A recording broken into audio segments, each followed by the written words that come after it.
Hello बच्चों। तो आज मैं आपको संस्कृत में उपपद विभक्ति के बारे में बताऊंगी। बच्चों, उपपद विभक्ति का ज्ञान संस्कृत अनुवाद के लिए अत्यंत आवश्यक है। इससे पहले की क्लास में हमने कारक विभक्ति के बारे में पढ़ा था। आज हम पढ़ेंगे कि उपपद विभक्ति क्या होती है। तो सबसे पहले जो हम पढ़ चुके हैं कारक विभक्ति, 7 प्रकार की विभक्तियां बताई थीं, प्रथमा से लेकर सप्तमी तक। तो कारक विभक्ति क्या होती है? जब शब्दों में कारक चिन्हों के अनुसार विभक्ति लगाई जाती है तब उसे कारक विभक्ति कहते हैं। अब आती है उपपद विभक्ति की बात कि उपपद विभक्ति क्या होती है। बच्चों, उपपद विभक्ति जब किसी विशेष पद के कारण किसी विशेष विभक्ति का प्रयोग होता है तब हम उसे उपपद विभक्ति कहते हैं। आज हम इसी के बारे में अध्ययन करेंगे। तो सबसे पहले विभक्तियों में आता है प्रथमा विभक्ति। प्रथमा विभक्ति कर्ता कारक की होती है, इसे हम छोड़ देंगे। ये कर्ता कारक की विभक्ति है। अब हम आगे आते हैं दूसरी द्वितीया विभक्ति। किन स्थानों पे द्वितीया विभक्ति का प्रयोग होता है? द्वितीया विभक्ति का चिन्ह को है, परंतु कई बार ऐसा होता है कि इस चिन्ह को भूलकर हमें कई स्थानों पर द्वितीया विभक्ति का प्रयोग करना होता है। तो आज हम इसे ही समझेंगे। कौन से ऐसे उपपद विभक्तियां हैं और क्या उनका प्रयोग होता है। तो सबसे पहले द्वितीया विभक्ति के बारे में ही देखते हैं। कुछ धातुओं के साथ द्वितीया विभक्ति का प्रयोग अनिवार्य है और कुछ अव्ययों और कुछ उपसर्गों के साथ द्वितीया विभक्ति का प्रयोग होता है। तो सबसे पहले हम अव्यय देखते हैं। अव्यय कौन कौन से हैं? विना, परितः,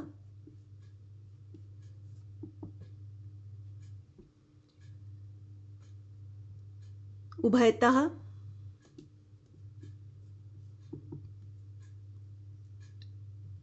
हा, धिक, समया,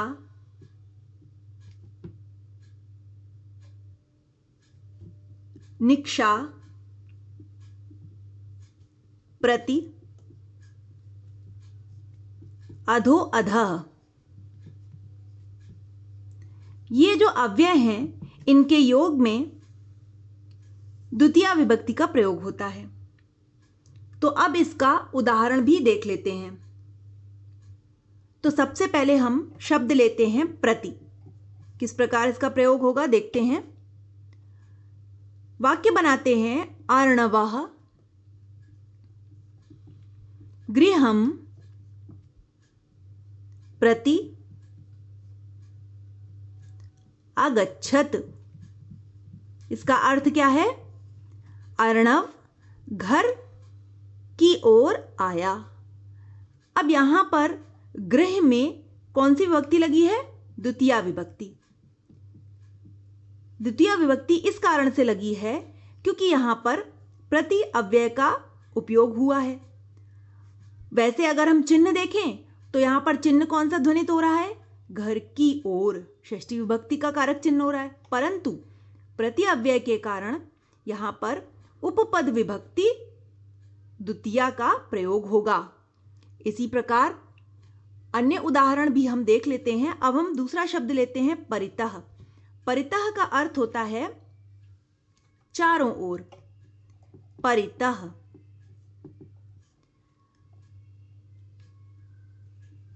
द्वीपम, परितः जलम अस्ति। इसका अर्थ है कि द्वीप के चारों ओर जल है। अब यहां पर भी कारक चिन्ह के ध्वनित होता है, किंतु परितः के योग में द्वीप में कौन सी विभक्ति लगी है? द्वितीया। बच्चों, इन नियमों का ध्यान रखना अत्यंत आवश्यक है, क्योंकि यदि ये नियम हमें याद नहीं होंगे तो संस्कृत में अनुवाद बनाने में हमें बहुत कठिनाई होगी और संभवतः गलत भी हो सकते हैं। तो ये हो गई द्वितीया विभक्ति के अव्ययों की बात। अब हम लेते हैं कि वे कौन सी धातुएं हैं जिनके योग में द्वितीया विभक्ति का प्रयोग होगा। तो आप इन्हें भी अपने पास नोट कर लीजिए।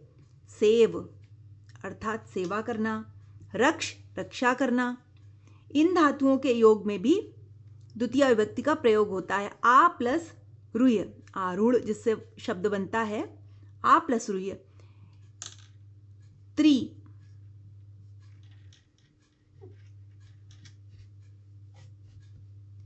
गम, आ प्लस गम। इन धातुओं के भी योग में द्वितीया विभक्ति का प्रयोग होगा। इनका उदाहरण यदि आप चाहें तो वो भी हम देख सकते हैं। जैसे गम धातु का उदाहरण सबसे पहले हम ले लेते हैं।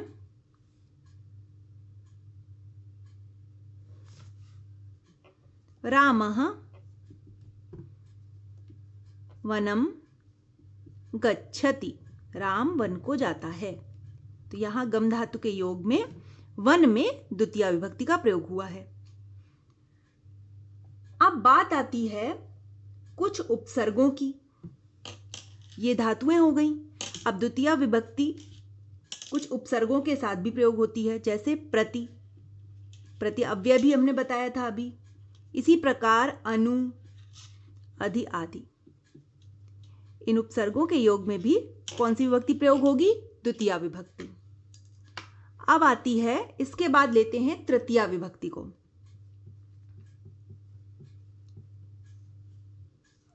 तृतीया विभक्ति में अव्यय लिए जाएंगे सह, साकम, सार्धम,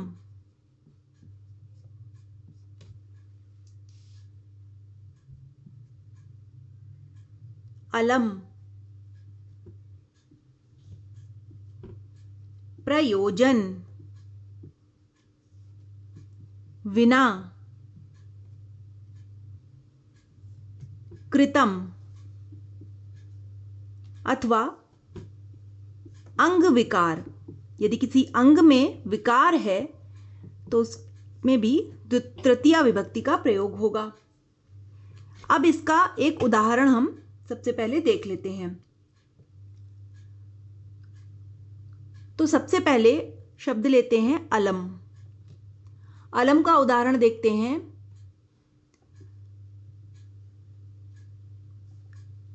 रामः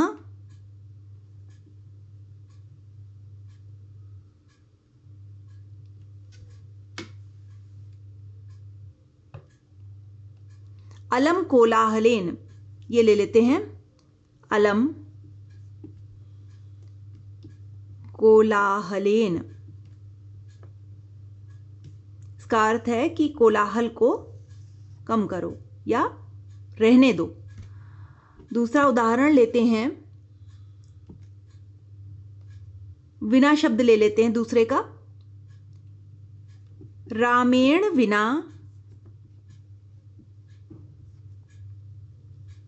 सीता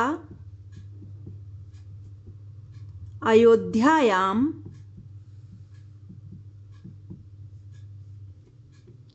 न वसति।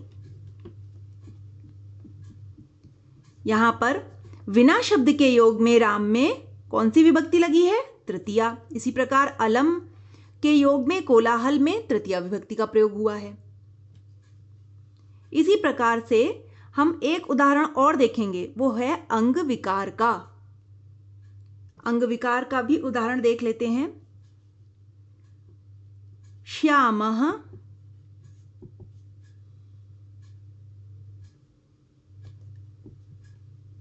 नेत्रेण काणः अस्ति। श्याम नेत्र से काना है, तो नेत्र में तृतीया विभक्ति का प्रयोग हुआ है क्योंकि उसके अंग में, शाम के अंग में विकार है। तो अंग विकार जहां होता है वहां भी तृतीया विभक्ति का प्रयोग होता है। अब देखेंगे चतुर्थी विभक्ति को।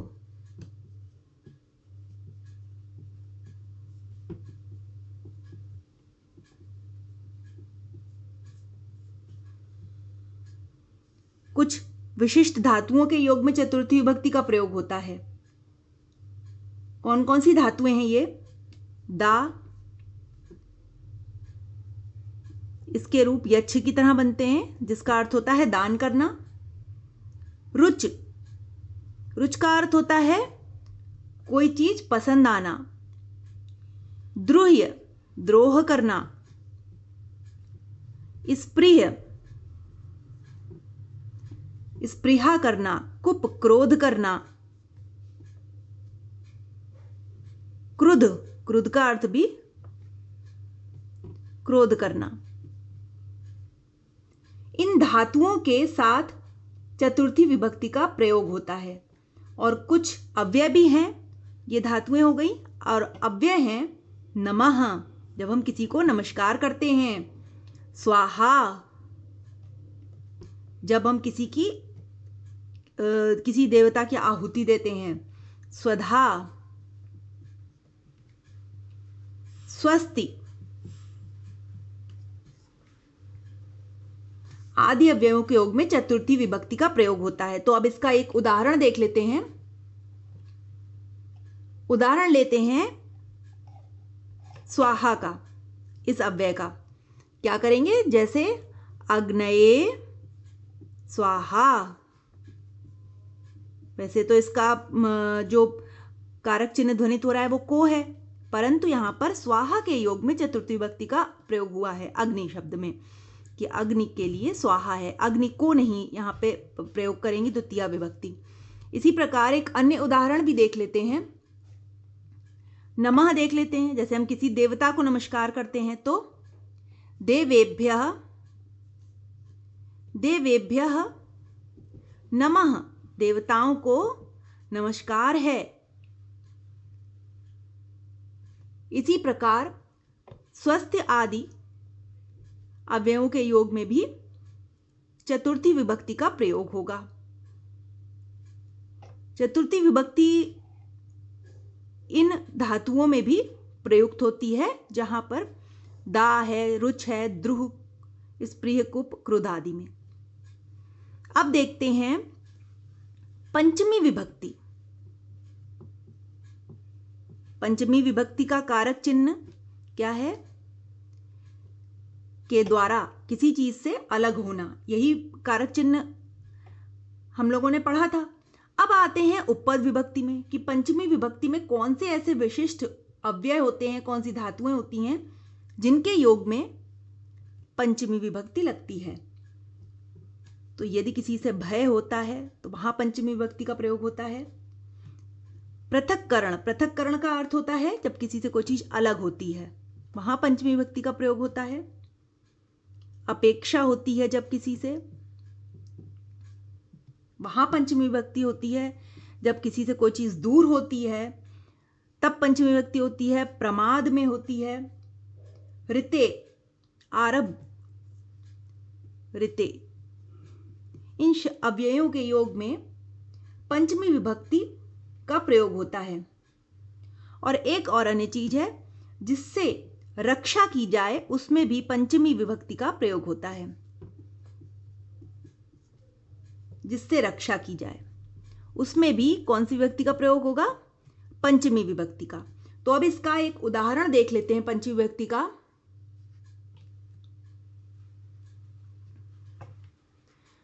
पंचमी विभक्ति का उदाहरण देखते हैं।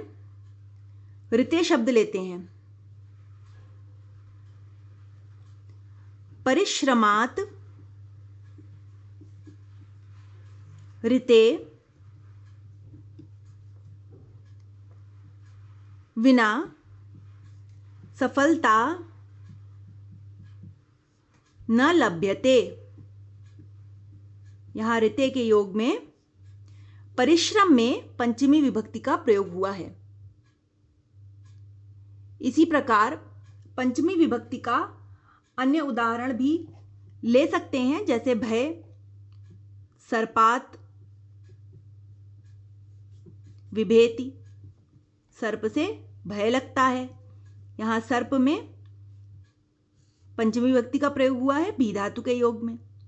इसी प्रकार अन्य अव्यय के योग में भी पंचमी विभक्ति का प्रयोग हम देख सकते हैं। अब देखेंगे षष्ठी विभक्ति को।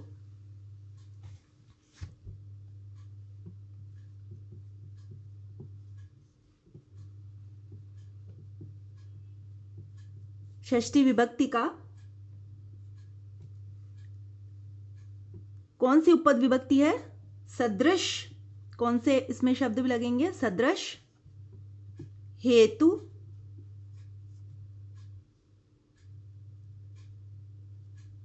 संबंध,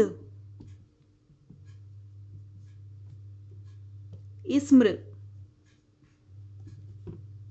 दूरम, समीपम, अंतः, अंतरे। इन सभी के योग में षष्ठी विभक्ति का प्रयोग होगा। अब इसका उदाहरण भी देख लेते हैं। षष्ठी विभक्ति के लिए हम उदाहरण सबसे पहले देखते हैं हेतु का। हेतु का अर्थ होता है कारण। तो इसका उदाहरण क्या बनाएंगे? कस्य हेतोः, कस्य हेतोः अयम उत्सवः।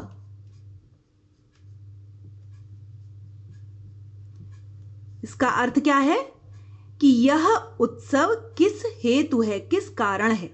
तो यहां पर कस्य में षष्ठी विभक्ति का प्रयोग हुआ है। इसके अतिरिक्त और एक हम उदाहरण ले सकते हैं अंतः का। इसका उदाहरण लेंगे अतिथि, अतिथिः गृहस्य अंतः प्राविशत। यहां पर गृह में षष्ठी विभक्ति का प्रयोग हुआ है अंतः शब्द के योग में। अब अंत में सप्तमी विभक्ति बचती है, तो हम सप्तमी विभक्ति के बारे में भी देख लेते हैं। जहां पर स्नेह, स्नेह, अनुराग, अभिलाषा,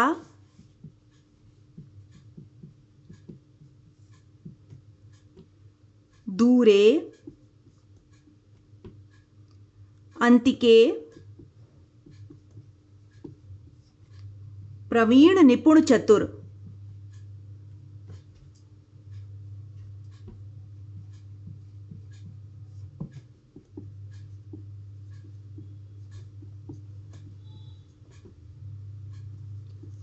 व निर्धारण के योग में, निर्धारण, इनके योग में सप्तमी विभक्ति का प्रयोग होता है। तो सप्तमी विभक्ति का उदाहरण देख लेते हैं। अनुराग शब्द ले लेते हैं।